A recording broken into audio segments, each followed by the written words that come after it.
This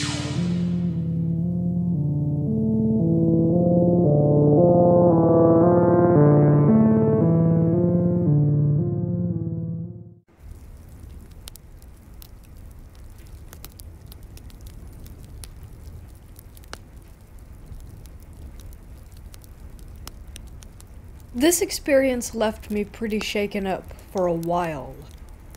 To begin, I was a fairly depressed and antisocial 15-year-old in high school, and on weekends I'd go and stay with my older sister in her apartment to get away from my parents and finally just relax. During this time, I'd gotten into studying astral projection, and I'd always been interested in the paranormal, as my mom and I had experienced things in our house, and my mom claimed that she could see the spirits. Anyway, one day after some reading, I decided to take the bus over to Toys R Us, where they still to this day sell Ouija boards to kids. I bought one of the silly glow-in-the-dark ones. My sister and I were really excited to start using it. Within a few minutes of putting our hands on the planchette, it began moving in a circle. Our first introduction was a little girl named Sarah. We end up chatting with this little spirit all night. Then, it turns into every single weekend. We begin to feel almost addicted to the board, always going to chat with Sarah. It was a long time ago, but I remember her saying that she was from the 1800s. She'd be so excited to talk every time we showed up. The planchette would spin in circles all over the board. We could even take our hands off of it, and it would continue to move. The addiction to the board goes on for months. Finally, one day we decide to ask Sarah to physically show us that she exists. We ask for a sign, and a strong breeze shoots straight into my ear so hard that I jumped back from the board. There was no AC on, no windows open, and no fans in the room. From here on, things get odd, and Sarah says that she is attached to me. I started getting an off feeling, and I ask, "Are you really Sarah, or are you someone else? Some of the things you say are pretty adult for a young girl." Then the planchette began to playfully spin all over the place, ending on no. I feel a sense of almost maniacal laughter in the air. It's hard to explain, but my sister feels it too. Turns out Sarah was actually a man named Solomon. Solomon said that he loved me and that he was going to follow me. From there, we were freaked out and decided to stop using the board, but the pull was strong, and it legitimately feels as if it were an addiction. After this incident, I can almost always feel someone watching me when I'm alone. I'd see the shape of a man in my head, and the dark windows at night, but just for a second, enough to make me think I was losing my mind. I was frequently exploring church with my sister and was so scared from seeing figures pass by the windows and from feeling someone standing behind me that I told the preacher about our Ouija board use. He said he would pray and that I would have to ignore the spirit. Not the greatest advice. A month later, I had an odd and terrifying dream. Suddenly I'm above my body and in the den in my parents' house where I'd fallen asleep on the couch late at night. I look down at myself and then feel a presence by my body's head behind the couch near the hallway. There is a man standing there. He's wearing a black leather jacket, fitted, vintage-looking jeans, dark boots, kind of 40s, 50s-ish biker style. He was probably in his mid-20s. He had pale skin, dark, short-cut hair, and totally black eyes. He's almost attractive, if he weren't terrifying. He smiles at me eerily, and at light speed, jumps for my body. I panic and jump too, trying to get back into my body before he does. I wake up in a panic, sweating and shaking. Somehow, I eventually fall asleep at first light. And then when I awaken in the late afternoon, my mom tells me that she woke up to use the bathroom at night and fell to the ground in the living room having a seizure. I didn't know what to do or say. I was shocked. Could it have been from the paranormal encounter? Because she's a sensitive too? She used antidepressants frequently and switched them around a lot. But what a strange coincidence for it to happen that night. After that incident, life just continued on. So much of my teenage life felt negative at that age already that I just kept trekking forward, feeling someone behind me on some days not. The energy in my family's home was generally bad. Parents fighting constantly, father using drugs, mom in different phases of her bipolar. Definitely some energy a bad spirit or two could feed on. Fast forward to sophomore year in high school. I used to sit in the corner in band doing homework quietly, and one day a girl known as the school witch comes up to me. We'd maybe talked a few times, but didn't know each other very well. She simply states, "So there's a man following you, a spirit. I'm going to do a spell for you tonight to make him leave." Once again shocked, I tell her that there has been someone following me. She nods like, yes, obviously, then walks away before I can say anything else. By junior year, I'm dating a boy who lost his brother to suicide only months before we'd met. One night he calls in a panic and states that he was brutally attacked by a male spirit or demon in a dreamlike yet awake state. He said he felt someone sitting on him and could see a black spirit in the room. He called his brother's spirit to save him. He claims he felt a whoosh of energy and that his brother pushed the spirit off of his chest. He woke up really scared, saying that he'd never felt anything like it and that he'd never had negative spirit encounters before except as a small child. What scares me is that he'd randomly have episodes after this that made him not in his right mind or almost mad. At the time, I'd felt and seen his brother's spirit twice, and it was never a hostile feeling. I felt somewhat protected while dating him because of this, but Solomon's negative spirit was something I still worried about and felt on occasion. Years go by, and I eventually become best friends with a girl whose family ghost hunts. We ghost hunt together, experience some creepy stuff, and I become less fearful. 2 years into our relationship, I get the courage to tell her psychic aunt my story, and she seeks to find out more about this spirit. She connects with him and laughs some. He's 5150, hun. He's absolutely mad. He's not necessarily evil, but he attached himself to you because he likes how easily he can scare you. He doesn't necessarily want to hurt you, but your fear gives him pleasure. In life, it seems, he was quite mentally ill. I was absolutely stunned. It all made so much sense, and how would she know this? After the talk, my best friend and her aunt tell him to F off, and to imagine a white light and to let him know he's not welcome. This seems forward, but one night I feel the presence and it angers me. Years of someone just wanting to scare me. I yell at the empty room that I'm not afraid of him and that he's not welcome. I use sage, imagine white light, and yell for him to leave. I feel a stir in the energy, almost like he's not even that angry to leave. It felt more like an annoyance at losing his fear target. From that point on, I've had the upper hand. There was one more experience with him one day at 25 while in a toxic living situation. This was 6 years after the experience with my friend's aunt. I left my body again and was excited. Finally, astral projecting as an adult. I sit up, and lo and behold, there he is, standing by the bed. But this time I shoot white light at him. He's gone in an instant.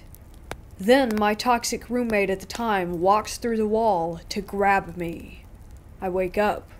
Was he trying to warn me? Does he still visit me? Can I ever make him leave for good? Sometimes I wonder if he ever felt compassion for me. It was all so strange, and I frequently meditate and banish negative spirits or energy from around me. I've shut down a lot spiritually because of these incidents. I constantly state that nothing is allowed to bother me, but I wonder if somehow he'll be there forever. It worries me sometimes, especially because he'd stated on the board that he didn't want anyone to have me.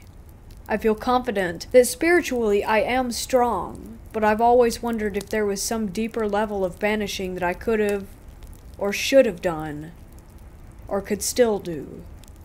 Anyway, I wanted to share this story because it's been both such a weight and a mystery to me for so many years. I don't know what I believe anymore.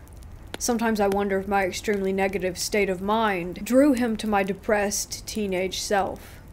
Maybe somehow I created this negative entity? I doubt that one, but it is still possible. I feel in a much better place mentally, physically, and spiritually now, so I don't feel threatened by spirits, or really believe that he is around anymore. But who knows? I sage and cleanse my place almost daily and feel it to be a safe and light space. I will say that there is still so much I don't know when it comes to all of those incidents.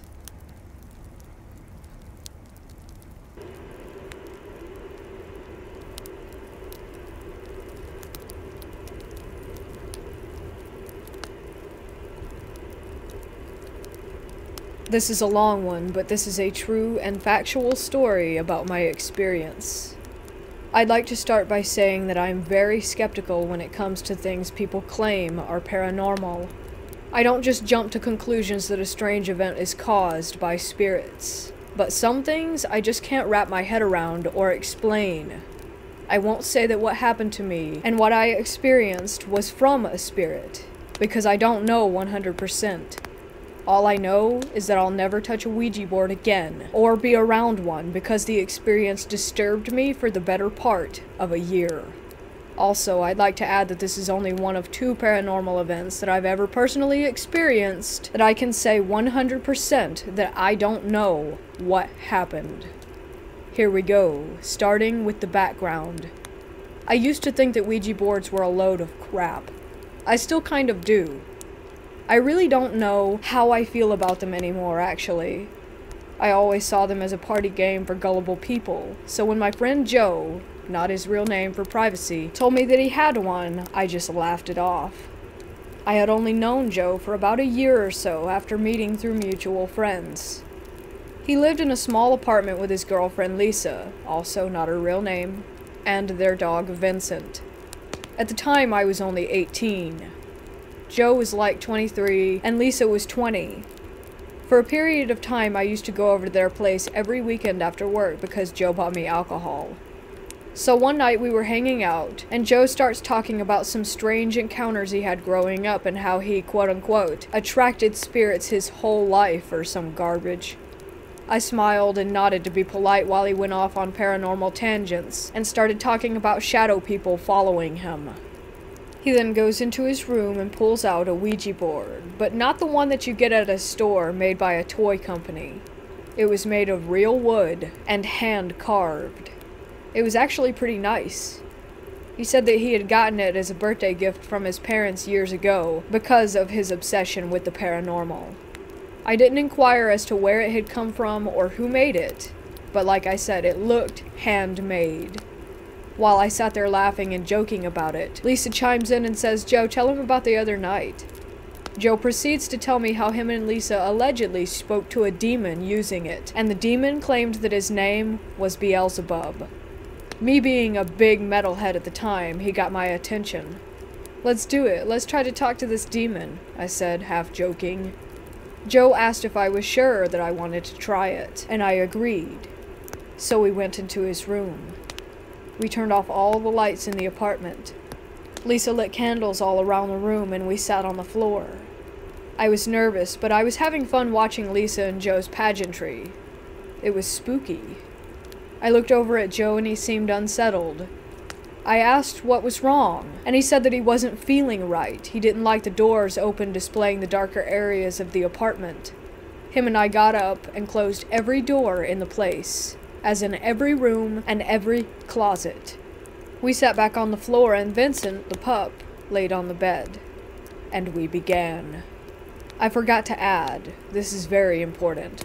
Before we started, I told Joe that I was skeptical of someone using their fingers to push the planchette around. so we all agreed to just use the back of our fingernails to touch it. Imagine just slightly bending your finger and placing the surface of your nail on the top. That's what we did. That way, even if you added pressure, your finger just slipped around on the planchette and didn't actually move it. We also made a rule. If the planchette moves, everyone has to lightly scratch the planchette with their nail to prove that none of us were the ones making it happen. What it looked similar to is placing your two fingers on a table and acting like they're legs and running in place. I hope that helps you get the picture. No one was able to move it on their own. We tried several times to ask if there were spirits with us, and got nothing. For about 20 minutes it continued that way. I told Joe I wanted to ask for someone in particular. Is John Smith here with us?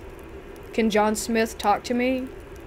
John Smith, obviously once again not his real name, was the name of my best friend's dad who was killed in a car crash while driving home from a fishing trip.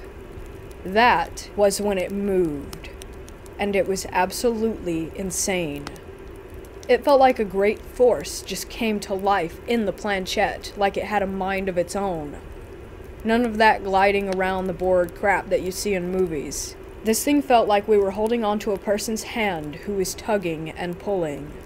It was strong, but articulate movement, and it spelled out, hello. I asked him if he was John, and it spelled yes. I asked him to prove it, and it spelled out the name of my best friend. I asked him where he was when he passed, and he spelled Lake. I had chills down my spine. What I thought was just going to be fun had turned into being emotional and scary. Joe and Lisa knew nothing about John Smith. I never mentioned him or brought up anything about the circumstances, so they couldn't have known. I began to grow very unsettled. I told Joe and Lisa that I didn't want to talk to John anymore, so they told me to push the planchette to goodbye or whatever it was. I called it a night after that, but I wanted more. Next night, I was back. Same routine, John and Lisa set up the room, John closed all the doors, Vincent was on the bed. Lisa said that she wanted to talk to her grandma, so we did the process. It was the same incident for her as it was for me. Memory is kind of fuzzy, but it spelled out I love you, and also spelled out some sort of inside joke that she used to share with her grandmother. Lisa was in tears. As with me, I had no info on her grandma, and Joe wasn't that cruel to make her cry as a joke. I felt powerful.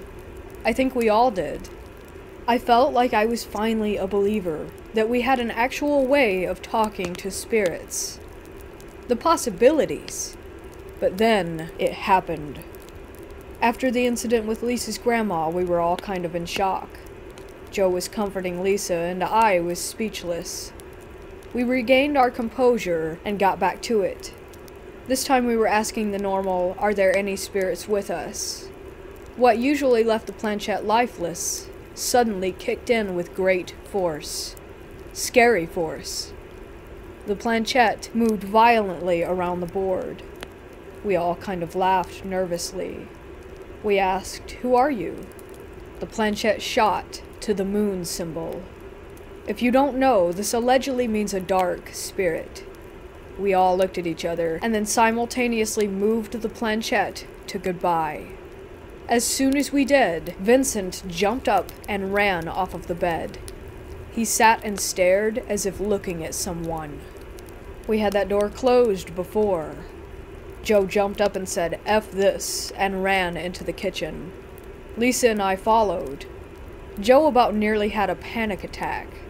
He rushed to turn on all the lights. I've never seen him act that way. We were all pretty scared. We don't know what happened, but we had that door closed, for sure. After some talking and calming each other down, I left. I didn't sleep that night. I had never seen anything like that. After that night, I felt like I was being followed constantly.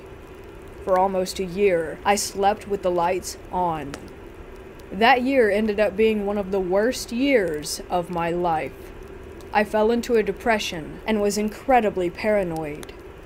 I just couldn't shake the feeling that something was always watching me. I continued to go to Joe and Lisa's place occasionally, but we never touched the board again.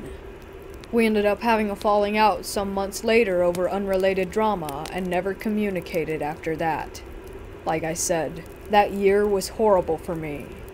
I started drinking a lot and tried to get over the feeling.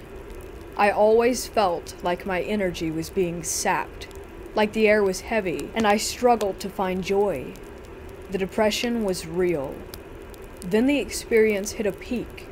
I was sleeping one night and woke up in a panic. I couldn't breathe. I felt as if someone was literally sitting on my chest. I gasped for air. Suddenly, I felt like what was someone grabbing my feet and trying to pull me off of my bed. I instantly went into a struggle, trying to kick out as hard as I could. Then all at once, it stopped. I was horrified. Nobody was in my room. I lost even more sleep after that incident. I ended up finally getting a hold on my life. I started going to the gym instead of drinking and wallowing in my pity. I started meditating instead of playing video games. After that year, it all went away. It was like I was free from that negative energy again, and I have been fine ever since. That's the story of my Ouija board experience. I'm still not sure if all of it was in my head, or if that night was just some sort of stress-induced panic attack, but whatever it was, I cannot explain it. People have told me that demons thrive off your energy, and that is what might have happened, but I'm just not sure. Perhaps it was the demon talking to us all along, pretending to be our loved ones, if such a thing exists. I'm just glad that whole experience is in my past. I'll never touch a Ouija board again, though.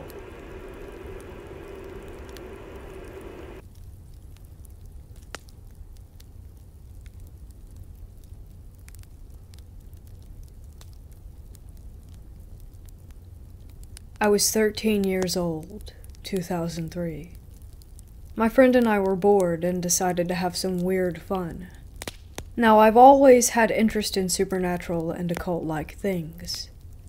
I've always been very empathic and in tune to things in a way that's hard to explain.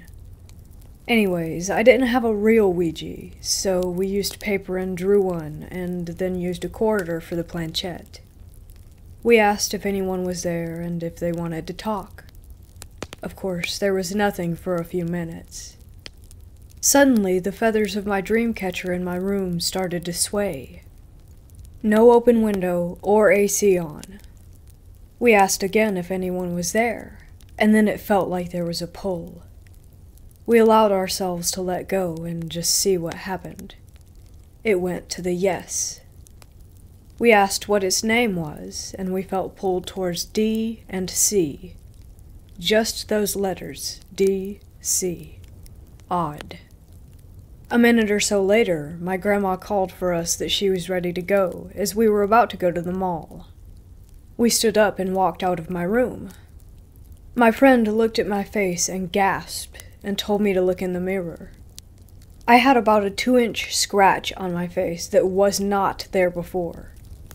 We were a little freaked out, but mostly confused. We went shopping and my grandma asked what had happened, and I told her I really didn't know. The next morning, the scratch was gone. After that night, however, things got pretty bad. My room for some reason started to feel colder than the rest of the house. Even my grandma commented a few weeks later that my room was, quote-unquote, cold as death. My dog stopped coming into my room as well. He would stand at the doorway and I would call for him and he would just look at me and leave. He might come in rarely for a minute or so, but he would never stay. I started to get feelings like I wasn't alone. The air felt thicker, the dark seemed darker.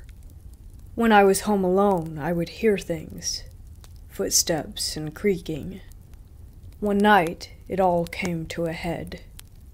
My grandparents went out to dinner and I stayed home. I was downstairs playing on the desktop and instant messaging my friend. The bathroom door next to me had been shut tight, but made a clicking sound. The knob had turned, and the door had opened slowly. I got up and slammed it shut. I went back to playing my game and instant messaging when I heard a loud crash. I got up and saw my grandparents' crucifix that had been hanging on the wall, on the floor. I put it back and turned on as many lights as I could, and the TV, and just took my mind off it all. Around this time, my grandma, who is very Catholic, started getting into more New Age things like crystals and psychics. She went to one and the psychic told my grandma that she had a granddaughter who saw orbs, but that these orbs I had been seeing were angels protecting me. It is true that I had been seeing a lot of flashing lights that I called orbs in those months. Fast forward a year or so, and some things happened to me that I won't go into here. Depression and hospitalizations and boarding schools. When I got home from boarding school, my grandma told me that she had spent a night in my room. She had laid down to go to sleep, and suddenly heard a cranking noise. She said she remembers thinking to herself, "Please don't start playing music." And then my music box started playing. She said she bought a lot of different incense and played a special prayer on repeat for days and basically prayer bombed the whole house. When I returned home, my room felt clean, like whatever had been there was gone. Safe. I stopped seeing the orbs as much. I never played with a Ouija board again, but I do love the designs. I have a Ouija board mug and a Ouija board mat on my dresser. I like the symbol and am not afraid of them, but I will never use one again. I have been tempted through the years to try again, hoping that maybe being better prepared I can have a safer outcome, but I just don't know if I want to take that chance of opening a door to any stranger knocking.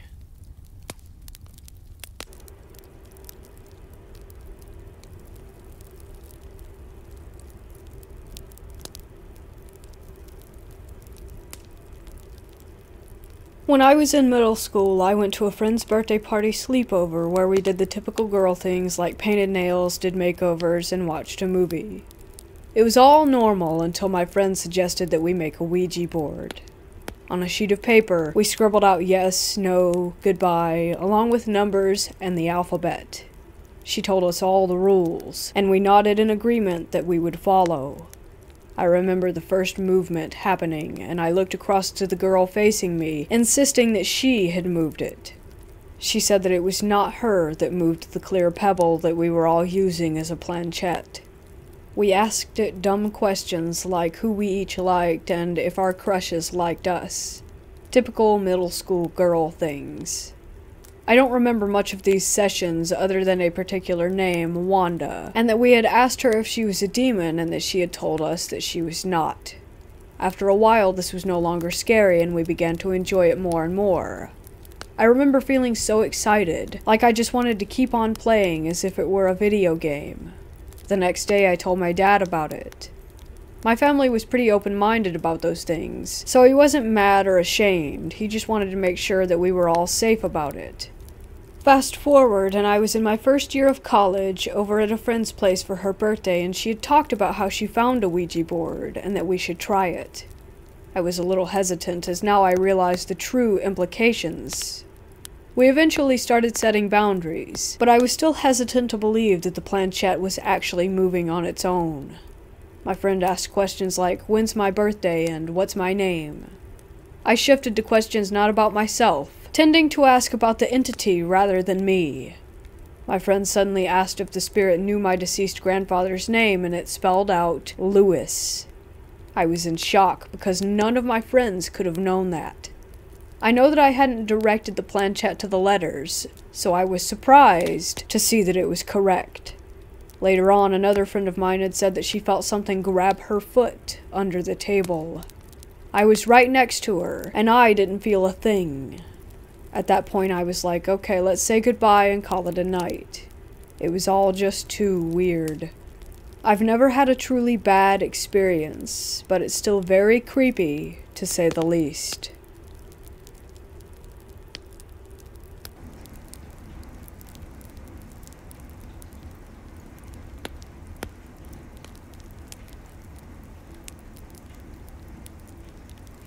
This happened to me when I was in high school. I was at my friend's house at the time, who lived in an apartment building.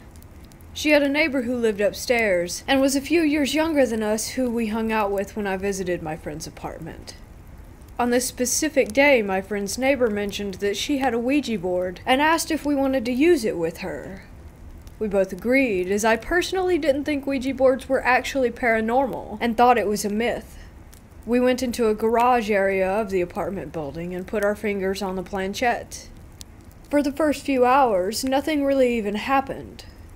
Eventually, we had movement on the planchette and started asking questions to this spirit, who would answer us.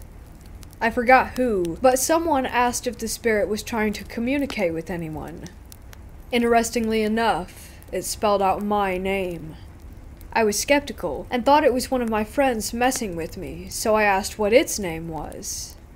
It then spelled out my grandmother's name, who died 6 months before this Ouija board encounter.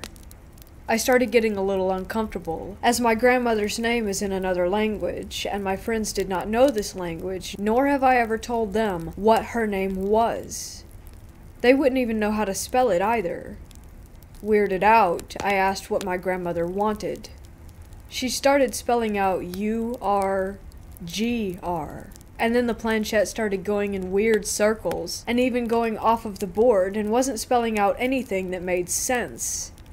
So I asked for further clarification, and then just "You are great" popped up. This will be important later, so keep that in mind. Anyway, at that point I thought it was just one of us moving it weirdly, so I said goodbye. A few days later, my grandmother's husband, my grandfather, suddenly passed away. It was unexpected, as he was in great health, and it was right before Christmas, and he was so excited for Christmas. As I was at his funeral, I remembered sitting there and thinking about the Ouija board, and that's when it hit me. When my grandmother initially tried to spell out something that started with G-R, I realized that grandfather starts with G-R. But then the planchette had moved around so weirdly when my grandmother couldn't spell out the rest of the word, as if something had been stopping my grandmother from completing the word and warning me. The next few months were hell, as I started blaming myself, and was convinced that I had somehow contributed to my grandfather's death by using this board. It got to the point that I became suicidal, and the scariest part is, my thoughts felt as if they were not my own.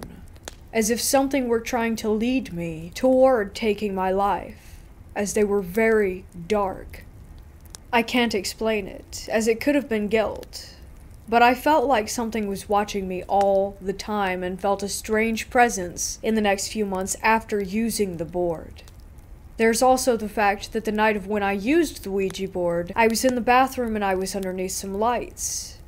I had a strange sensation and felt that I needed to walk away, but right when I did, the lights shattered and would have injured me if I had been standing underneath. I eventually confessed to my mother about the Ouija board experience, and right when I did, I felt a giant weight lift off of my shoulders. The negative and dark thoughts were slowly disappearing, and I started to not feel the dark presence anymore when I overcame these thoughts. However, I was still wondering if the spirit that I had contacted was even really my grandmother. I also wondered if I was imagining this dark presence and the dark thoughts that I had had. Fast forward, I was at an overnight event at my school and another friend brought a Ouija board. I decided to use it one more time with this friend and try to get some answers. At one point, the Ouija board said that it was trying to contact me specifically. When we asked who it was, it then started spelling out D-E-V.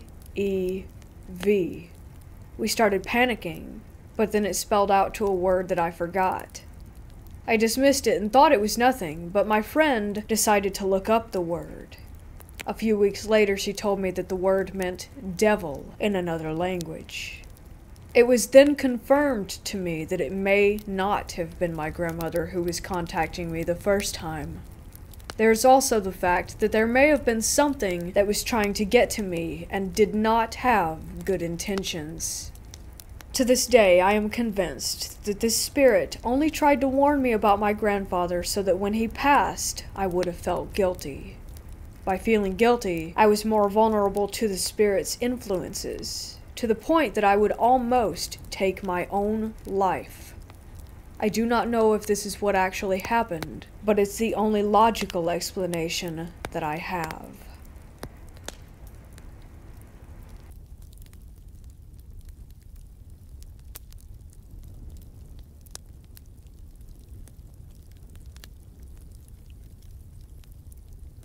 I first discovered the Ouija board when I was 14. A girl was visiting from America, I'm in the UK, and she told us how to talk to ghosts. 8 of us went to her house and made a board with ripped bits of paper and a turned wine glass. 4 of us would put our fingers on the glass, and we would swap someone out every so often. This way we believed that it would eliminate anyone who might be pushing the glass. I'll add here that the finger that had been in the glass always felt cold afterward. Don't know if others have noticed this. The first few days were spent asking silly questions like, does so-and-so fancy me, or who will I marry, etc. On the 3rd day, things took a darker turn, and we started getting responses told to us without asking. It started saying things like, so-and-so will get run over, and X will die of cancer, and other really freaky shit. This scared us, and we stopped playing. Years later, in my early 20s, I shared a flat with my brother and boyfriend at the time, and bored one night we decided to do a Ouija board. So we made a board, as I had when I was younger, and set to it. It didn't take long for the glass to move, and we asked who it was, where they came from, and how they had died. It told us its name was Bill. He was an old hippie, and he had died from an overdose. Anyhow, things went on for a while, then my boyfriend, who was convinced that we were the ones pushing the glass, said if there's really a ghost here, prove it. I kid you not a second later, the lights went out. At that time, I had one of those old-fashioned meters that you had to put money in, so after my initial shock, I reasoned that I needed to put a coin in the meter, and stood up to do it. But before I got to the door, the lights came back on.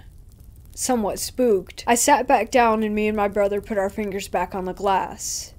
My boyfriend point-blank refused. The glass then spelled out, "Chilly trick, hey." After that, it kept going in circles and moving toward me, so I decided that enough was enough and said goodbye. A few years ago, after Facebook started and I got back in touch with my old school friends, I heard that one of them had died of cancer in his late teens.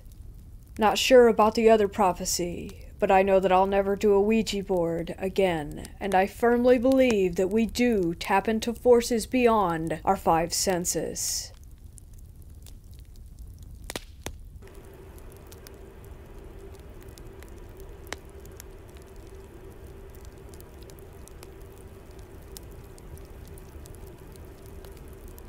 I was 19 years old and a trainee manager for Sainsbury's, a UK supermarket chain. I was working with a colleague on the shop floor, looking down the aisle. I saw a 30-something-year-old mother pushing a very severely deformed child in a wheelchair.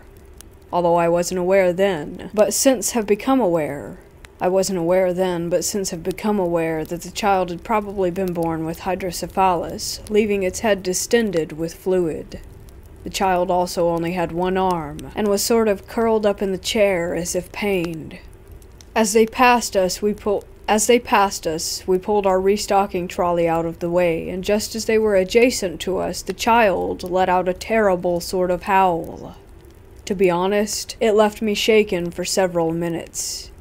2 or 3 days later on the weekend, I was invited to a party at a friend's place. Just a quiet meal and drinks with a few people that I knew.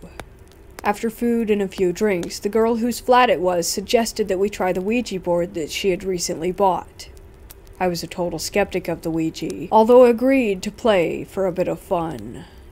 It was a proper sort of wooden painted board, although there was no pointer, just a small crystal glass that those playing put their finger on. After about 20 minutes in, I thought it felt a bit odd the way that the glass felt like it was gliding so smoothly over the board and actually spelling out some of the responses to questions and even claiming to be a local spirit of our town. We carried on for a while, and although weird, nothing about the responses were threatening or unpleasant. My friend turned to me and said, "Ask it a question that nobody here or anyone else would know the answer to." I thought for a few seconds and spoke aloud. I was thinking of the child in the store, and I said, "What did I see at work the other day?" I felt the glass move under our fingers, and it said quickly, very positively, "Effing evil troll child." I felt physically sick, and was actually heaving. I jumped away and fell onto the floor. I then blacked out for a few minutes, resulting in my friends calling an ambulance in panic. When it arrived, I had calmed down a bit, and they just checked my vitals and left. My friend drove me home, and although I was all right, I had nightmares involving that child for several months. Today I believe that there are definitely consequences to messing with that sort of stuff, and it is absolutely best left well alone. That was over 25 years ago, and I remember that incident as if it happened just yesterday.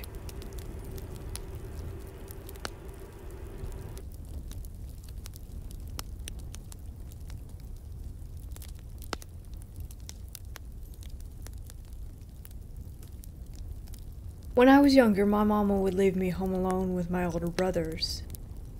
As soon as she would leave, they would pull out a hidden Ouija board and play around on it. Of course, I wasn't allowed to be part of the game. I was probably around 6 or 7, and they were in their late teens. I can remember so vividly these memories. Mama left, and the boys went into a bedroom off the kitchen where the board was hidden. They closed the door behind them, and I was left watching cartoons by myself in the living room. The bedroom door had a gap under it, about 1.5 inches tall, and I would sometimes quietly go lay on the floor and watch them play with it through the gap. I can remember them making contact with a spirit one night, and they asked its name, to which it replied, Tobias. Each time they played after that, it always seemed to be Tobias reaching out. For about a week they conversed with this spirit, and nothing out of the ordinary seemed to come from it. However, one night, as I was watching them, the board started talking about me. My brothers would always write down the things being communicated and read them aloud, which made it easy for me to eavesdrop on them. As I lay there on the kitchen floor looking under the door, the game became active and my brothers started writing. I saw both of them make eye contact and look at each other, confused. My oldest brother said, "It said we are being watched?" As they looked around the room, I snuck back to my cartoons. They opened the door and checked on me, then went back into the room. I crept back over to watch some more. This time, the board used my name. I recall my brother saying, "It says Bianca needs to go away." I could feel the blood leave my face. I knew my brothers hadn't seen me watching. I got up and pretended to be sleeping on the couch, and eventually just actually did fall asleep there. I was awoken in the middle of the night by a strange sound, kind of like the sound a cat makes in its throat when it's mad. I sat up and cleaned the sleep from my eyes. After sitting there in the dark for a moment, it seemed to go quiet in the house. I was getting ready to get up and go to the bathroom, but I felt unable to stand, almost like something was pushing down on my shoulders. Then suddenly, it was like I was in a wind tunnel. I remember Mama's sheer curtains were whirling around, and it felt like they filled the room. I felt so dizzy, and then it just stopped. I don't remember going to sleep at all, but I woke up on the same couch, and it was daylight outside.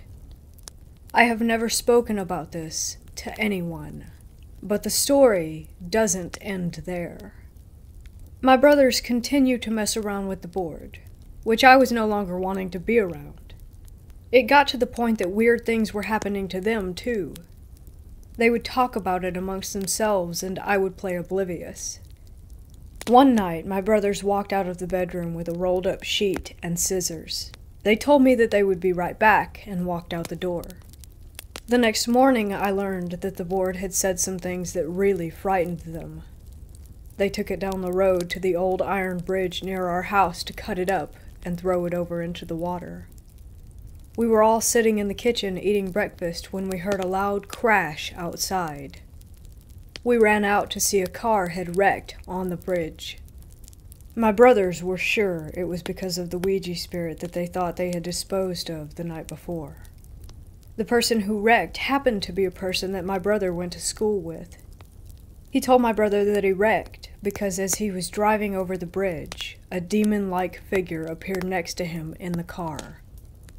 He later found a piece of the board in his car, and nobody knows how it got there.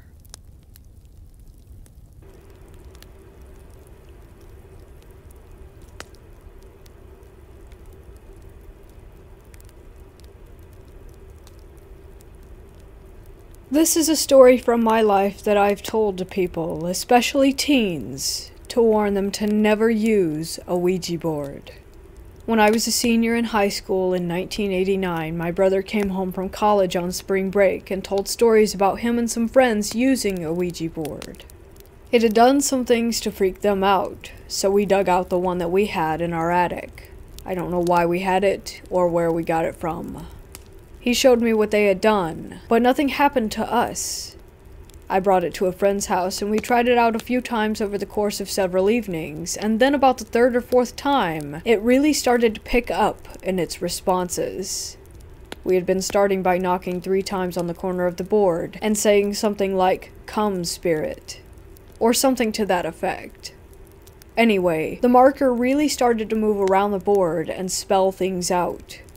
I always tell people that it was either our subconsciouses or a spirit moving it around, because I was certain that neither of us were moving it intentionally. With a light touch of a few fingers from each of our hands, it would just move around on its own as if it had its own personality. We would ask it all the usual questions, test questions, and curiosity ones. One day, though I wasn't a fan of it, my friend asked the board in which years we would each die. It spelled out something like 2040 or 40-ish for my friend. I don't actually remember the number, just that it was far into the future at the time. And 1990 for me, which was the next year. I asked, "Does that mean that I'm going to die in 1990 and my friend in 2040? No, it said. Then I asked again, this time switching the years around between us. Yes, it said. We asked the spirit about itself. It claimed that it had died the year my friend's father was born, and said that its name was Stephen Crane. We kinda laughed at that part. Of course, I looked up some dates about the author after that, but things just didn't seem to jive. I just thought, well, it could be another person with that name, and moved on. We started to invite other friends over to watch, who were all entirely skeptical. By the end of the evening, every single one was freaked out. More and more friends would come each night until we started getting a huge group of people. The board would answer plenty of test questions wrong, but then, for example, while everyone's reacting to the wrong answer and half paying attention, it's spelling out, "sorry." Another time, for example, in a lull between activity while people were distracted and chatting, it moved slowly to S, then kept circling around to H, H, H, H, until it came to a stop there. There was nothing else for about 2 minutes. The entire room of people was completely silent, and then it slowly moved to OK. It said a bad spirit had passed through the room. Once again, everyone freaked out. It didn't like this one friend, and every time he entered the room, when we had those gatherings, the marker would twist and move to the opposite side of the board. Other things like that happened. Again, it was like it had its own personality. I remember a few times driving home with that thing in the back seat of the car, terrified, with my heart pounding. One time I asked it, "Where will I go to college?" It spelled out one of the schools I was applying to, and then 37. I asked it if I was going to go to that school and get a 3.7 GPA the first semester, and it said yes. I was sure all along that my friend was not moving it intentionally, but I had proof, because one day he was really disturbed and frustrated with his girlfriend, a friend of mine. He had suspected that she was cheating on him, and he asked the board a question about her while using it with a friend, and it told him to turn on the TV. The video for the song, "What You Don't Know Might Hurt You" by Exposé was playing on TV. I remember that he really took that to heart, and it affected his trust in their relationship. I always knew that he wasn't just playing around with the board, and that was a sort of hard proof to that fact. We started to actually use the board with our friends, but it only worked when one of us two used it with someone else. We asked the spirit why that was, and it responded that the spirit was inside my friend and that I was the owner of the board. Freaky stuff thinking back on it now. But as an 18-year-old, you think differently. Anyway, the enthusiasm started to peter out after a few months, maybe near the end of the summer, and I don't really know what happened to the Ouija board. I did end up going to that college that the board mentioned, but it didn't really catch my attention. When I got home from my first semester after 1990 had just begun, I got my grades, and had a 3.7 GPA. I don't remember if I made the connection or not, but I certainly did when the next thing happened. Around the same week or so, maybe even around the same day, I got the annual catalog that my college sends out, with articles and updates and whatnot. I opened it up, and there, right in front of me, was an entire article about Stephen Crane. He had gone to my college for a while, and I never had any clue about it. I remember having chills.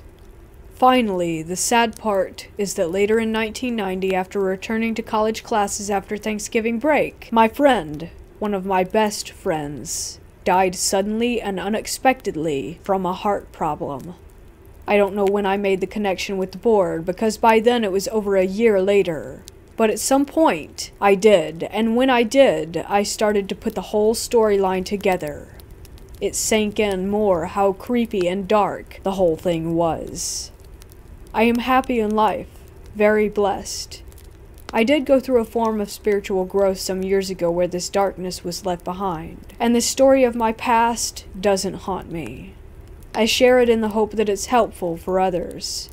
But I would never touch a Ouija board again, and would strongly advise against anyone else using one. To this day, I'm still positive that it was not our conscious action at work, but either our subconsciouses or truly a spirit. Whichever of those you might believe that it is, nothing good comes from playing around with either one of them. At the minimum, negligence can open up a path for psychological and emotional problems. At worst, relating with a spirit can let in a darkness and fear beyond your understanding or strength that can tint your life and affect you for quite some time to come.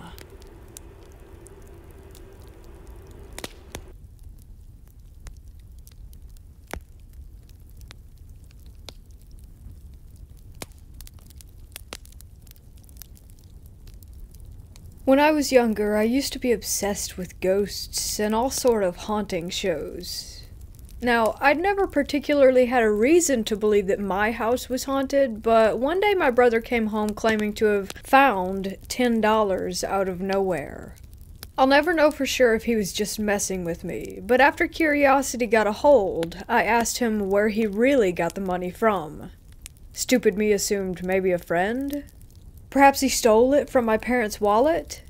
My parents never claimed to have been missing any money, however, something they definitely would have voiced being distraught about had they noticed that we had taken their cash. The story he gave me was that a young girl, maybe about the age of 7, had followed him onto the school bus that afternoon. He had never met this girl before, and had never seen her around at school, but she decided to sit in the seat right in front of him. After riding the bus for a while, she started to talk to him. Nobody else could see her, according to him, and the other kids were giving him weird looks. Eventually, she handed him $10 with a note, and then subsequently got off the bus at the next stop. I immediately assumed that he was lying and laughed, of course. I asked him to show me the note, which he promptly retrieved from his room and passed me a tiny piece of paper. A shiver ran down my spine, as the note wasn't in his handwriting. It read, "I'll help you, but only this time," which I believe was in response to the fact that my brother was begging my parents for a Zelda charm bracelet for months, which they refused to buy him. Given that he had $10 now, he could just buy it himself, though. Of course, I was extremely intrigued by this, even if it sounded absurd. I suggested we make a makeshift Ouija board to see if we could contact anyone. So we wrote the alphabet on a piece of paper and grabbed a necklace to hover above the DIY board.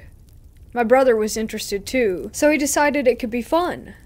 Mind you, I was in 6th grade and he was in the 4th at the time, so any sort of movement from the necklace caught our attention and we immediately thought that it was a ghost. After asking a few questions, the necklace began to move and shake. Either my brother was really good at tricking me by slowly sliding the necklace across the board, or it really was something paranormal. We were able to get a name. Kate. After asking dumb things like, "Did you watch me complete the Shadow Temple in Ocarina of Time?" and getting a yes, me and my brother decided to stop for the night after starting to get creeped out. We never said goodbye before ending. Eventually, playing with the board would be a daily occurrence. We thought we'd made a friend, and truly believed that someone was talking to us. Me and my brother decided to take things a step further and try to record something. So we both got our tablets, placed them in front of our TV, and hit record. The first thing I asked was, if someone was here, move something in the room. There was nothing. Okay, well, maybe the ghost is shy?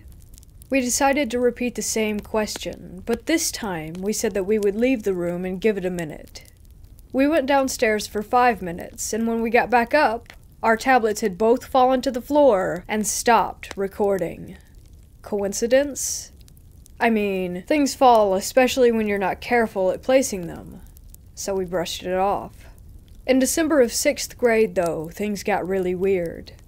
I had started hearing voices in my head, claiming that they were the ghost I was talking to while playing the Ouija board. I got so scared one night that I had grabbed the Bible that one of my religious friends had gifted me, and would sleep with it.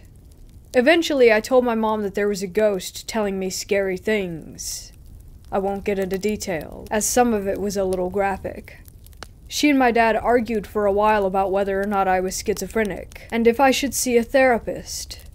So, out of fear, I never told them that I was hearing voices again, but I would space out often, talking and having conversations with this thing that I believed to be a ghost. Eventually, I forgot about the ghost, and we no longer talked. I will never know what that voice was, if I was genuinely insane, or if they were just intrusive thoughts. I was just glad for it finally to have stopped.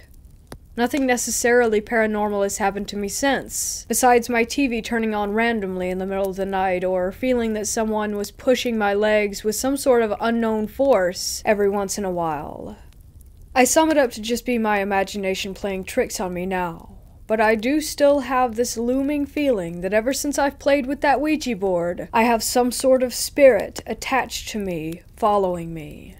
Not a bad one, but just a constant presence.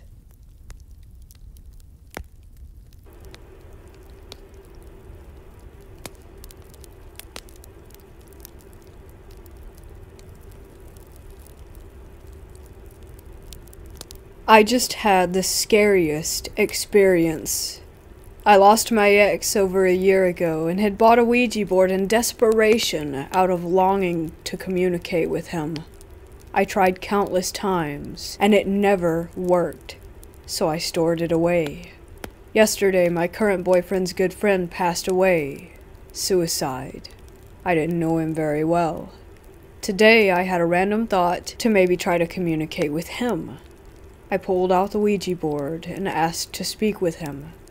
It wasn't working until I closed my eyes, and then it started to move. It went to yes. I then asked it to give me a sign that it was really him. It went to the number 9. When I asked what this meant, it just kept going back to the number 9. As it's moving, I heard my cat hiss. I opened my eyes and my cat was over the Ouija board hissing at it. My cat has hissed maybe twice in his entire life. I about pooped my pants and asked to say goodbye. I was already freaking out when I called one of my friends and they said 9 is an upside down 6. Now I am absolutely terrified.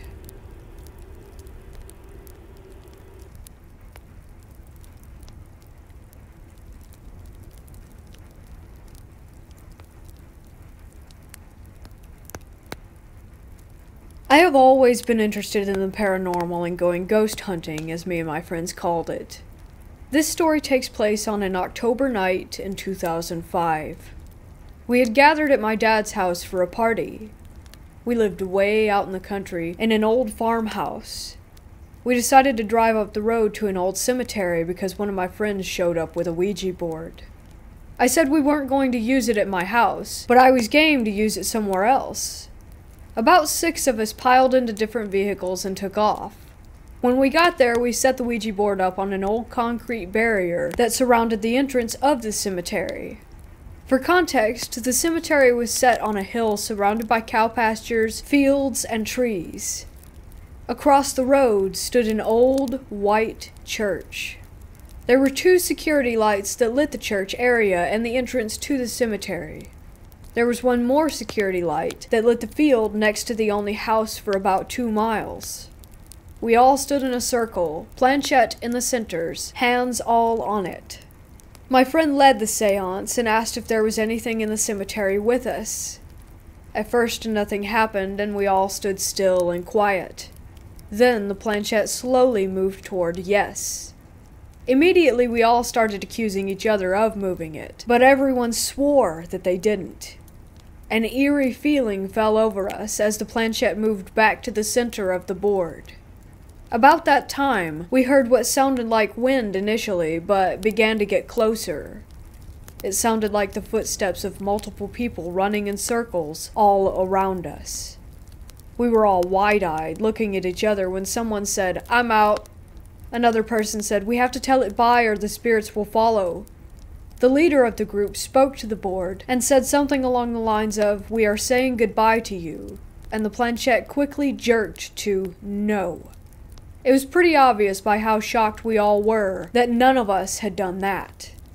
Mind you, the sound of the footsteps are still surrounding us. The planchette moves to the center and we say bye again. Again, it moves to no, then back to the center. This time we all say it together, my friend's idea, and slowly, agonizingly slowly, moved the planchette to the word goodbye. We were relieved and took off running to the cars, which were parked at the entrance of the cemetery on the side of the road. Me and a buddy jump into my truck, and I hear my friend scream something about not being able to find their keys. She checks the ignition, her pockets. All our friends check the car and their pockets. No keys. Everyone else loads back into the truck, and we speed the 3 miles down the road to my dad's house. My friend searches her purse and pockets for the keys again, and again we couldn't find them anywhere. Eventually, someone takes her home, and she says she'll get her spare and get a ride back to her car in the morning. We were all too scared to go back and look that night. The next day, my friend searches the cemetery and never finds the keys, even in broad daylight. We hadn't walked around a whole lot, and where we used the Ouija board was very close to where we had parked our cars. Me and several friends scoured the entire cemetery over the next week or so and never did find them. My friend said she was 100% positive that they were left in the ignition when she got out of the car. It's where I left mine, and a common practice in the area where I'm from, which, like I said, is pretty rural. This was by far my scariest, but not the only, Ouija board experience that I have.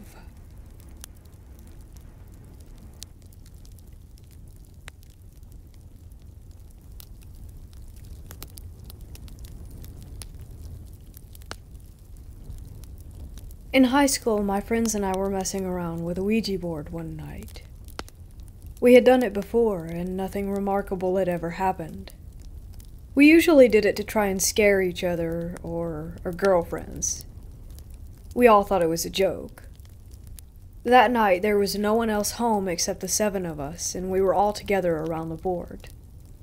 One of the girls there wanted to try it. She had never done it before. This time was different.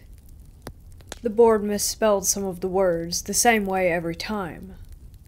It gave answers that seemed historically accurate for our town, things we never knew or never cared about. Long story short, the spirit claimed it was a 10-year-old boy who had died on the property in the 1800s, and was buried there too in an unmarked grave. My friend's house was on a farm in the edge of town. We were all a little freaked out, because the board had never been so detailed and consistent. However, we were still skeptical, and we were all assuming one of us was trying to scare the rest. Finally, my friend asked if the spirit could do something to prove he was there with us. It went to yes, and then spelled out knock. Then the planchette stopped moving. We all just stared at it silently, and then there was a rap, rap, rap on the window right next to us. The lights were on outside, and there was absolutely no one there. We never touched that effing board again.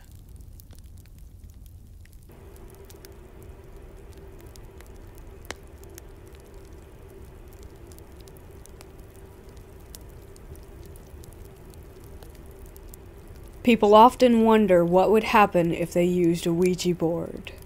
Some people do it for fun, some people use it for spiritual communications. I can tell you now that if you have no experience in using a Ouija board, do not do it. This is a story about what happens when you use one for fun without knowing the consequences. When I was about 12, it was Halloween night, go figure, and we had just had a Halloween party for family and friends. A few of my older sister's friends stayed the night that night, and we were just hanging out in our room, which we shared. One of her friends had a spirit tethered to her. That's what she claimed. Whether or not it was true, I still don't know to this day, and she said, let's go for it. I wanted nothing to do with it, but being 12 years old and curious, I had to observe. They didn't follow any of the rules that you're supposed to as far as not putting it on a blanket, not lighting the proper candles, and other things that you're supposed to do prior to using the Ouija board. They were just calling on spirits that they could think of and trying to communicate with them. That's where things got a little creepy. If I remember correctly, one of the spirits that came to the board was a woman, and she was not friendly. She began to spell out profanities, and they quickly shut that down. I can't remember what the second spirit was, but it was also not friendly and called itself Satan. All of a sudden, one of my sister's friends began to panic. She said she saw a man out on the street with a red and black face. We did not see the man out on the street, so I don't know if she was having a panic attack and seeing things or what. The next event that occurred was kind of insane and terrifying. All of a sudden, my sister started zoning out and staring at nothing. We tried to get her attention, and she gave no response. Then she got up and walked downstairs, and we were confused, so we just followed her. We heard something in the kitchen, so we went and checked that out. My sister was standing over the sink taking knives from the counter in the knife holder, and she was throwing them into the sink one after the other. We try to get her attention again, and again, she refuses to respond to us. Then she goes and grabs the coffee pot off of the coffee maker and drinks black coffee straight out of it. Mind you, she hated coffee at the time. She drank the entire thing. She got up and went to sit on the couch, and a couple of minutes later, she blinked and came to. She asked us why we were staring at her, and how did she get downstairs. To this day, she has no memory of what happened, and it is 21 years later. We're pretty sure that a spirit took over her body just to have some fun. My grandma, after my mom told her what had happened, came into the house and blessed it with holy water. It seemed to help for a while, and then I had the series of nightmares a year or so later, so I'm wondering if the holy water didn't really have much effect. So this is a lesson learned and a disclaimer to anyone who wants to mess with a Ouija board. If you have no real experience with it, do not go there. You never know what you're going to be inviting into your home.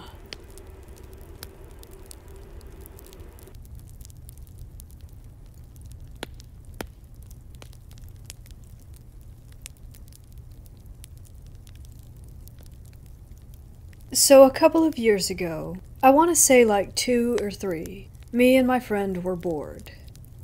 This was around the time that the Ouija board trend was going around on YouTube, and that kind of stuff has always, and still does, fascinate me. So we both decided to make a Ouija board out of a rectangle of cardboard that we cut off of a box.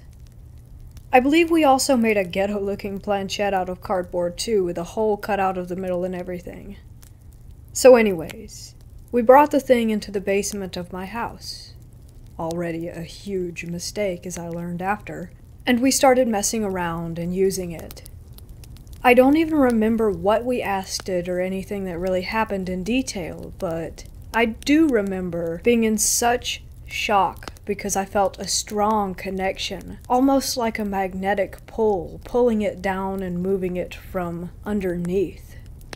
Another thing that we both admitted to feeling after we played with it for a couple of minutes was a cold chill, only on our arms, that we were playing with.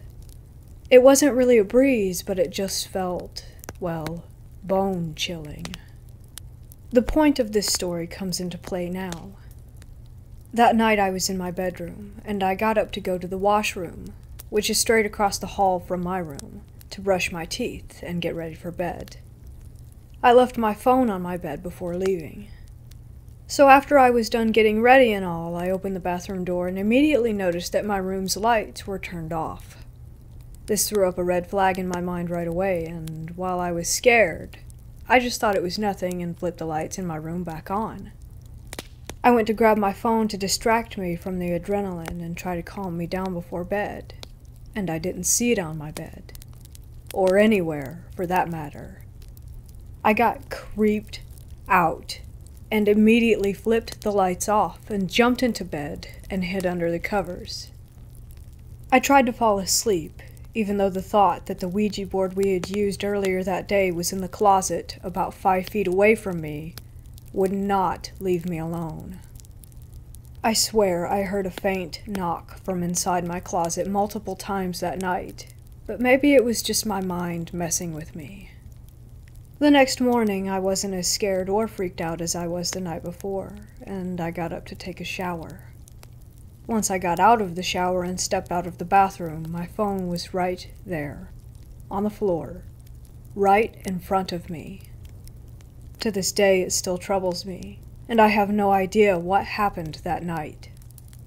I haven't touched the cardboard Ouija again, but I did purchase a legit Ouija board like 3 months later, and have not really had any outstanding experiences with it, like I had with the cardboard one.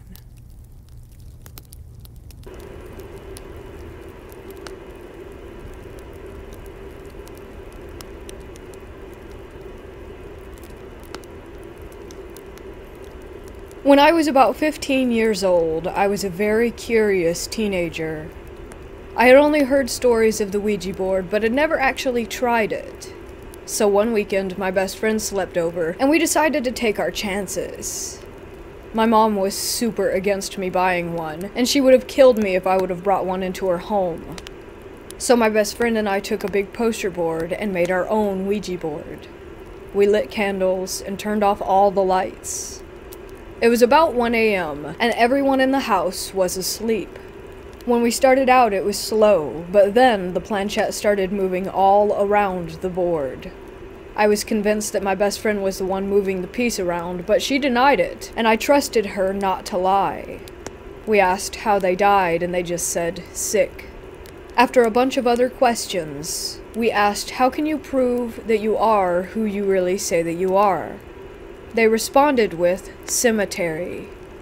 I don't fully remember all the questions that we asked, but I know that it led to Charlie giving us some details. He said that his gravestone was by a path and a tree, small, round, with the year 1820. My mom's house is literally right across the street from a cemetery.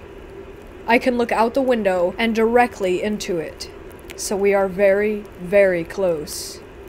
It is an extremely old, historical colonial cemetery dating back to 1690. The next day, my best friend and I went over to the burial ground and started our wild goose chase for Charlie's headstone. Lo and behold, we found it. It was exactly as he described. His headstone was cylinder-shaped, the name Charlie was listed, and he was born in 1810 and died in 1820. Behind the stone was a huge tree, and it was right next to a pathway. I could not believe that the Ouija board actually worked. After discovering Charlie's grave, my best friend and I would sit and visit him every day after school. We would go hang out there when we were bored. Sometimes we would just sit next to him, smoke cigarettes, and talk. Maybe Charlie was just one lonely kid and wanted some friends, so that's what we gave him.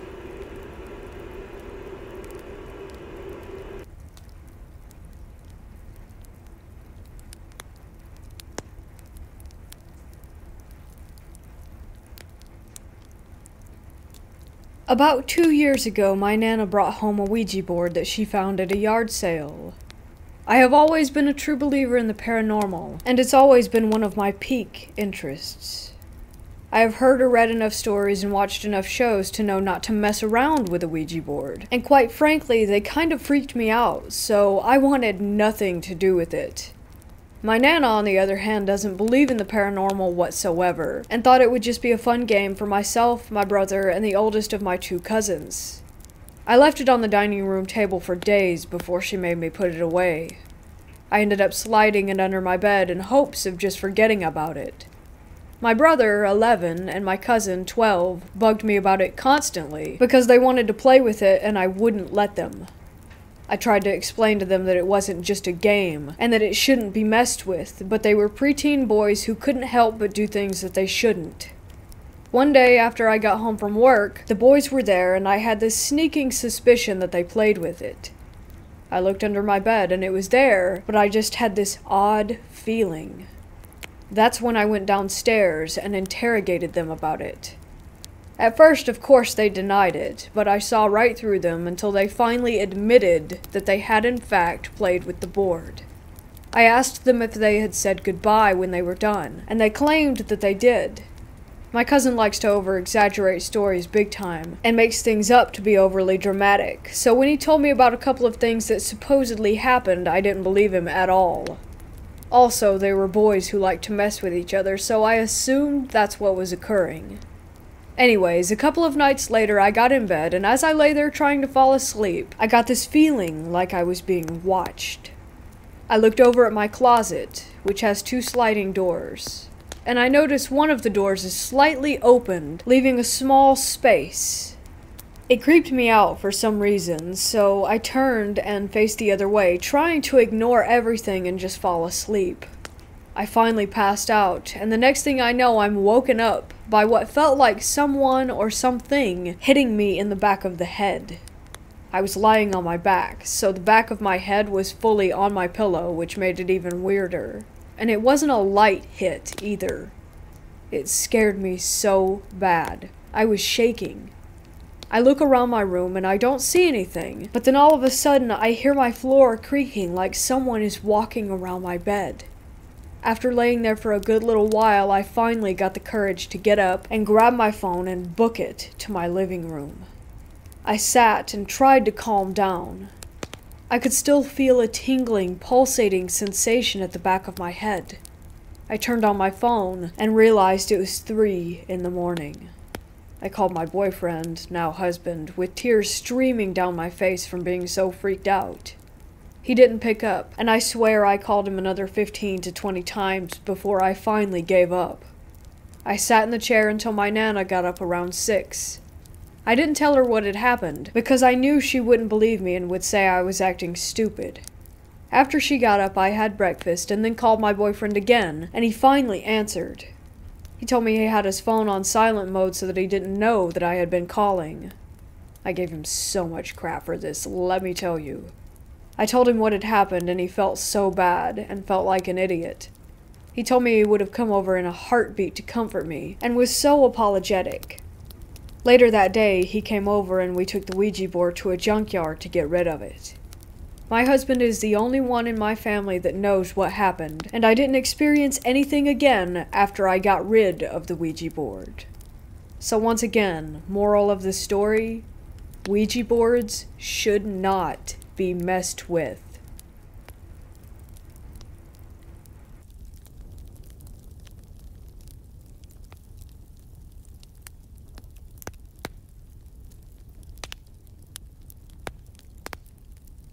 I had to have a Ouija board for Christmas. My wife refused to buy one, so I did it anyway. One night, when my wife was out, my daughter and I tried to use the board. Nothing. The planchette didn't move at all, or if it did, I could feel my daughter pushing it. As I suspected, it's just a parlor game. Move ahead 2 weeks.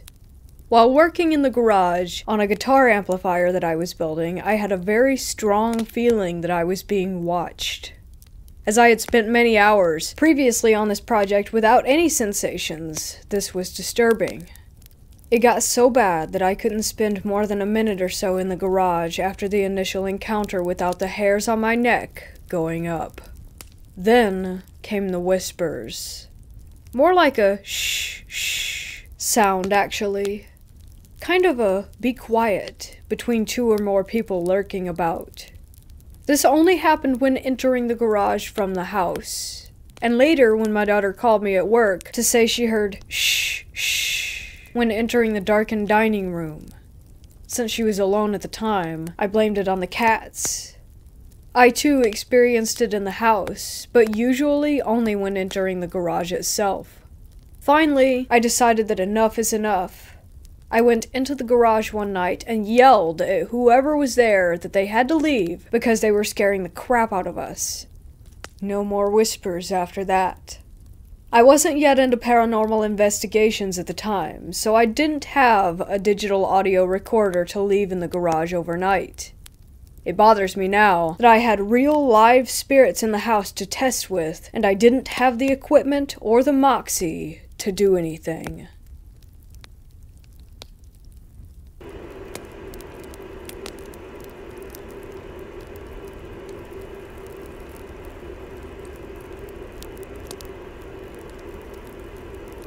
This happened to my dad, who told me this story when I accidentally discovered a Ouija board in a closet in our house.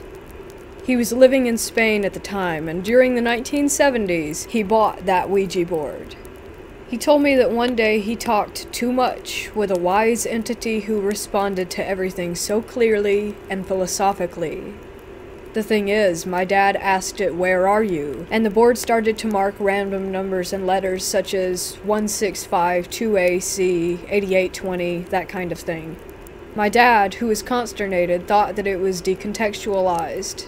Nonetheless, and he cannot explain why, he wrote down the entire random series of numbers. And he cannot explain why, he wrote down the entire random series of numbers and letters on a paper that he had left sitting on a shelf. The disturbing part after that is that a few years during the 1980s, later, my dad was watching Cosmos with Carl Sagan, and he told me that in that show, Sagan explained that scientists had discovered a new galaxy that was called with a sequence of numbers and letters. My dad was so impressed, so he copied down the name of the show and he looked for the paper on the shelf. And yes, it was the same sequence. My dad is fascinated with this experience and told me that the Ouija is not just spiritual, it is also interdimensional. When he told me, I was between scared and curious, and I considered aliens using the Ouija board. He still believes that this wise entity is up there somewhere, talking with others.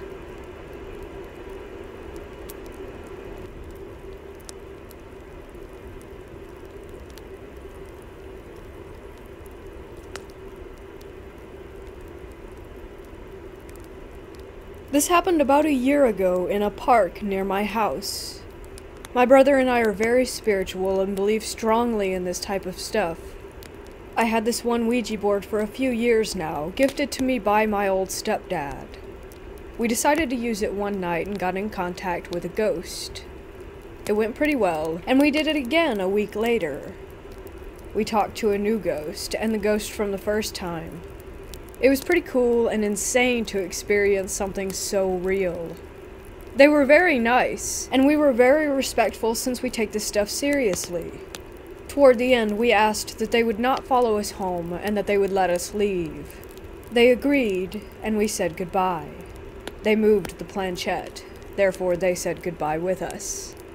It seemed to be all going normal when we left, until my brother started noticing a weird feeling in our home, and on top of that, he said that one day he was hanging out in the living room and felt something in the room with him. It was on the couch where he was sitting, and he could see a cabinet door that he left open in the kitchen. He asked out loud that if someone was there to please close that cabinet door. And they did. After I got home, he told me this, and we busted out the board again.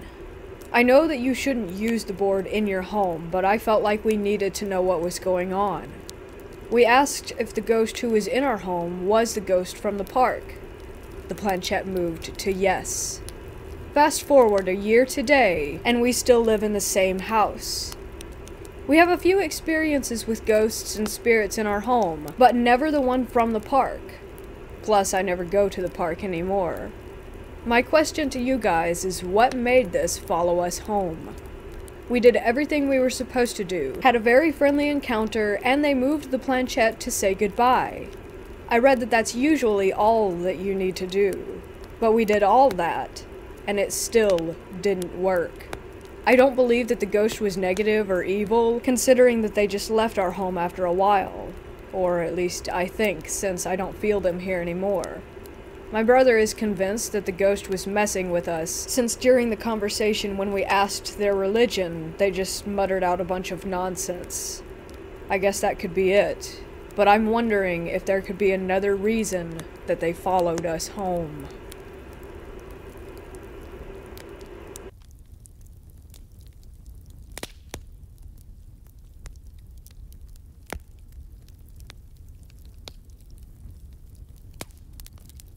I was a senior in high school, and I always hung out with my sister, who was 5 years older than me, and her friends.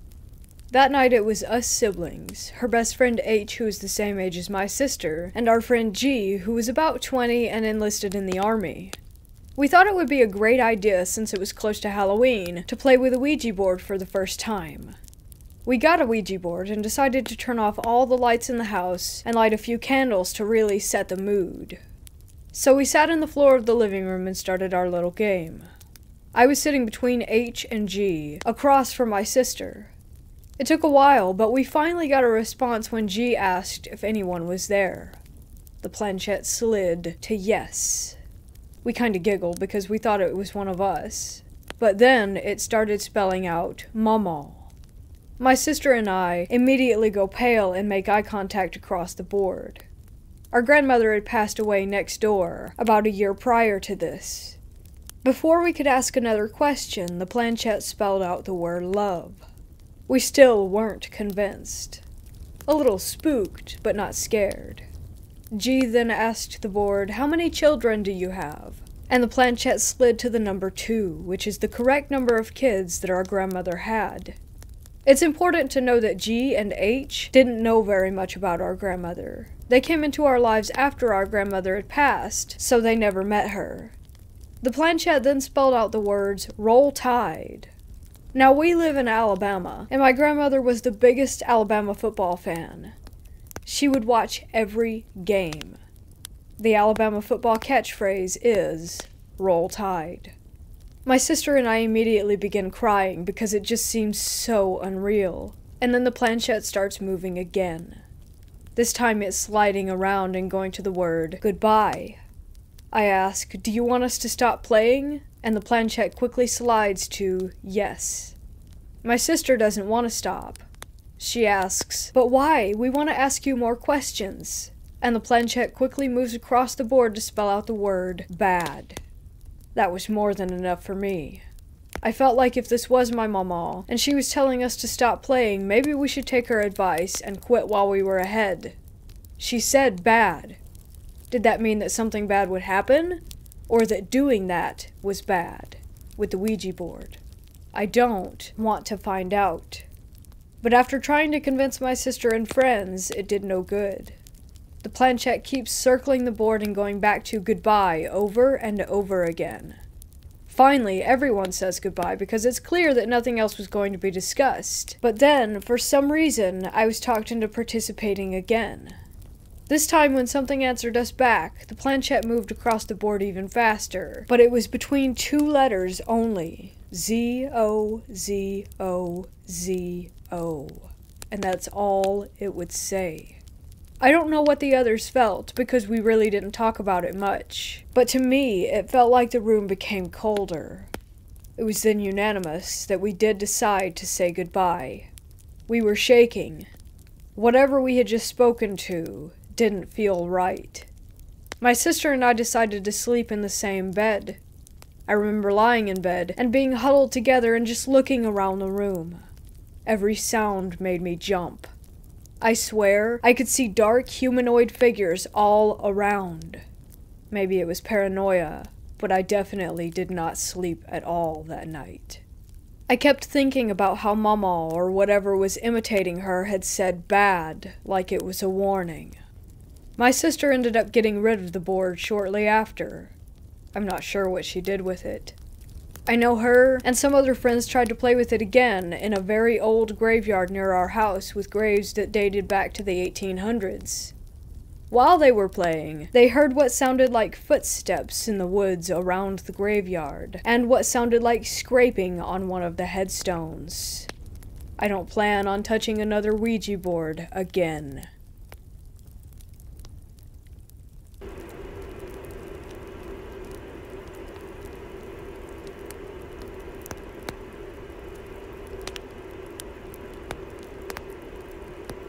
I had just moved into a new place, and I was living alone.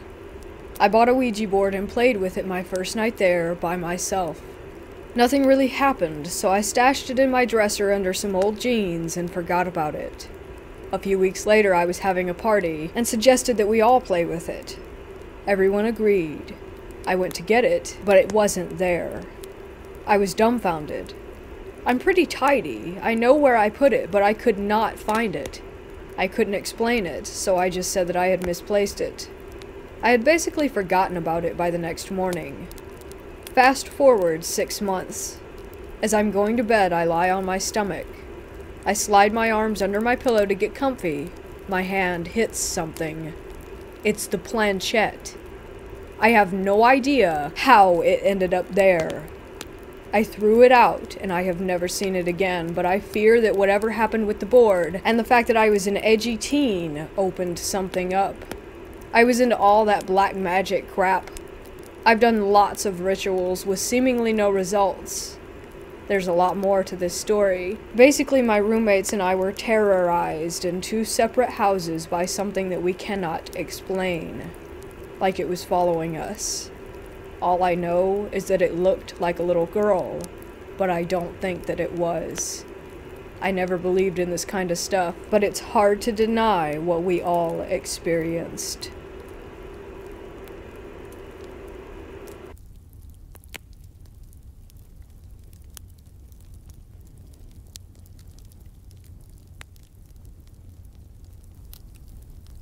During the summer of last year, I was visiting my family at my grandma's house.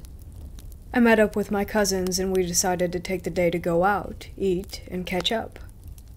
After countless conversations regarding how my grandmother was still extremely religious, Muslim, we reflected on how we turned out not to be so religious and laughed.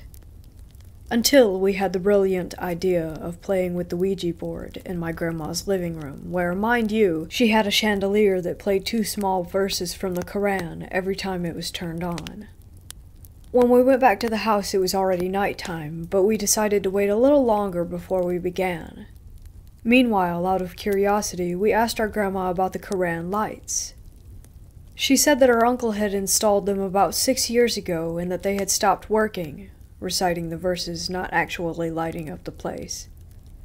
About a month after he bought them, and she laughed it off. Later, when we found that the living room was vacant, it was our perfect chance.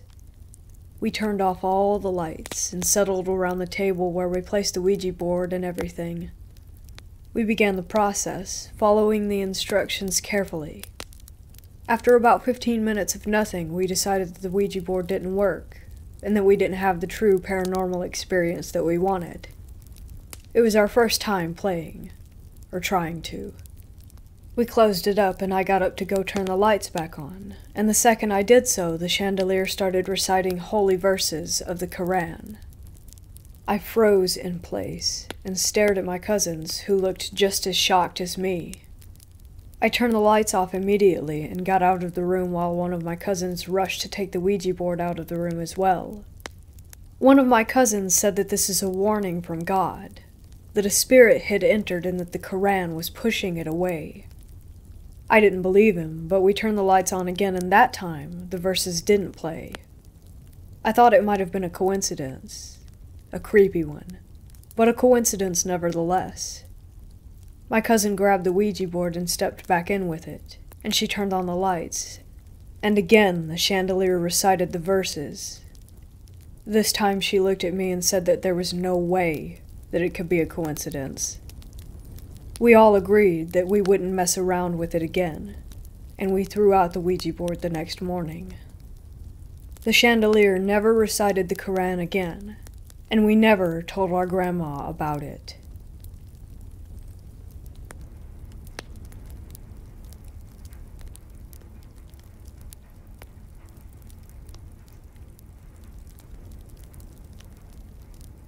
All this started when I was in middle school. I was young and stupid and seriously interested in the paranormal. I grew up in a religious home, and I am still religious. I have no explanation for what happened to me. I started experimenting with the paranormal with my friends. We thought it would be really cool to use a Ouija board. At first, nothing seemed to happen, but then the board started to move. We asked all the normal stupid questions like, "Who's there?" or "Is anyone here?" It moved really slow and steady. I was sure that my friend was messing with me. I got spooked and we threw out the board. But that is not where this story ends. Moving forward, I started having really weird nightmares. I would consistently wake up at 3 a.m. or not be able to sleep at all. I was basically a zombie throughout my entire day. There was one time when I was at home alone on FaceTime when I heard my mom yell my name. I yelled back and didn't get a response. My friend then reminded me that I was home alone. I immediately checked my whole house and no one was there. She heard the voice too though, so it couldn't be explained. I continued hearing voices and knocks and was still unable to sleep. There was one time where I was in my room doing homework and someone pulled my hair so hard that my head actually yanked down. I got so spooked that I ran to my dad and told him what had happened. He obviously didn't really believe me. My brother started noticing weird things too, and that's when I got really uncomfortable. He and I were in my room, and I went to the bathroom. When I came out, his face was stone white. He claimed he saw a little girl run past my bedroom door. It couldn't have been me because I used the bathroom connected to my room. We don't have any other siblings.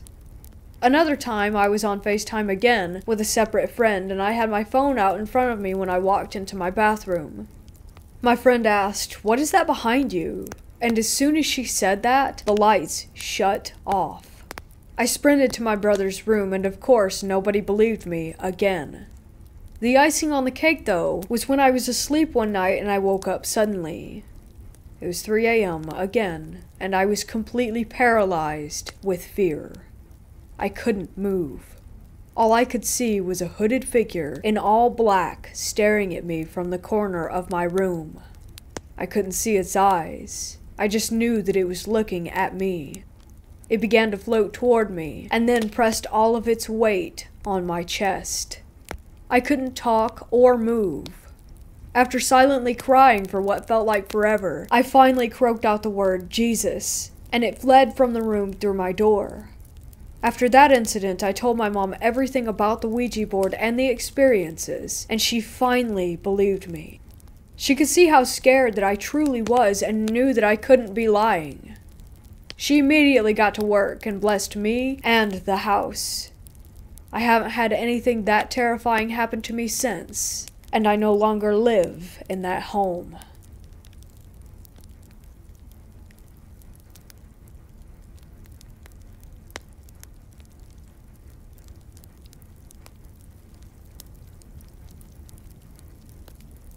I've always been pretty sensitive, and so have quite a few people in my family.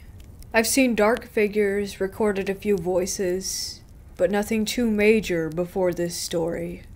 It was my senior year of high school, and I had been going through a period of what some may like to call paranormal investigating with my friends. We were spending time visiting cemeteries and abandoned houses, like most teenagers do, just having fun being scared. Well, my friend Tyler found this Ouija board in an abandoned house that he had explored a month or so back and asked me if I wanted it. You see, he knew I was into the paranormal with all the love I had for being scared. I liked scary movies, haunted houses, and anything to get the adrenaline going. So of course I said yes. My friends Alex, David, and I decided to skip school, and I asked them if they wanted to use this Ouija board with me. They were along for the ride, and we had planned to find a place to do this. My house. My house was already known to be haunted because due to some experiences that I had had in my basement. So it seemed like the appropriate choice. Now my friend David didn't believe in anything paranormal. No ghosts or any of that stuff. So he decided to film this for us. Alex is sitting across from me, and I have my hands on the eye by myself. I figured you weren't supposed to do this alone from what I had seen in movies, but we did it anyway, just to see what would happen. Alex begins to ask some questions. Basic ones at first, like, is there anyone here with us? What's your name? What do you want? Alex then asks, are you trying to hurt Chris? And nothing really happens in that moment. But I do remember this distinct chill run down my spine. I brushed it off. We decided to watch the video back on David's phone just to see what it looked like. As we're watching this back, when it comes to the question of, are you trying to hurt Chris? In the video, my head tilts back and I say yes, in two different voices. One in my own voice, and one in a deep, guttural voice. We all look at each other and exclaim, oh my god. You didn't say that. You didn't say anything. And needless to say, we got rid of that board and never really talked about it again. But that was one of the most terrifying experiences I have ever had.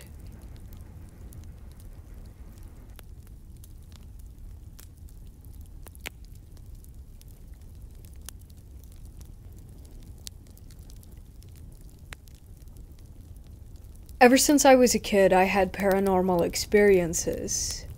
One intense rule of the house my mom gave me was never to participate in a Ouija board. When I was 14 years old, I'm now 20, I let my curiosity get the best of me and decided to do a Ouija board with a friend. In my room in the complete dark, we began the process. To my surprise, nothing happened. Later that night, I let my mind and fear get the best of me and decided to sleep with my mom, who had no clue that I had previously participated in a Ouija board, otherwise she would have killed me. As I was falling asleep, my mom asleep right next to me, I saw the silhouette of a large man in the doorway. At first, I told myself that it was just my brother. I called his name twice, then noticed that this figure was at least 6 inches taller than my brother and completely unresponsive to what I was saying. I started to panic and pray as I realized that this was not my brother and perhaps something far more evil that I had invited into the house. I was too afraid to move or to wake my mom. After about 5 minutes, though it felt like 10 years, the figure disappeared. I struggled to sleep for the rest of the night. The next morning, I was getting ready with my mom in the bathroom. Keep in mind that she has no idea what I had seen in her room last night, or even that I had done the Ouija board. She brings up to me a nightmare that she had had the previous night. After I asked her to tell me, the answer brought me to tears. She said that there was a demonic entity in the hallway, and as she went to touch it, it threw her across the room. As I broke down in tears and told her the truth, we proceeded to bless our house. I will never do a Ouija board again.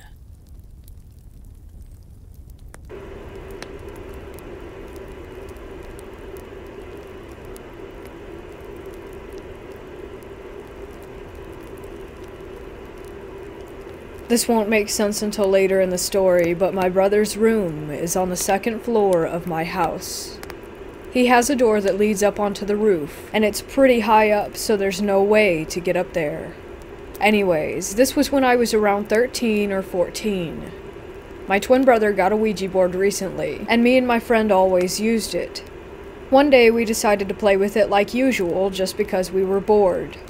My brother went into the shower, so it was just me and my friend in my brother's room. We started using the Ouija board, and nothing really happened. It starts moving, and I usually move it or he does, because we were dumb kids. This time, I wasn't moving it, so I just assumed that it was him. For 5 minutes, nothing happened, but we started asking the spirit to do something to let us know that we were there. This is when it got weird.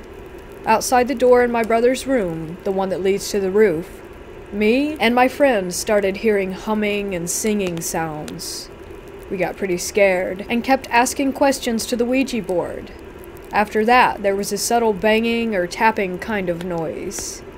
One of the drawers in the dresser behind us opened.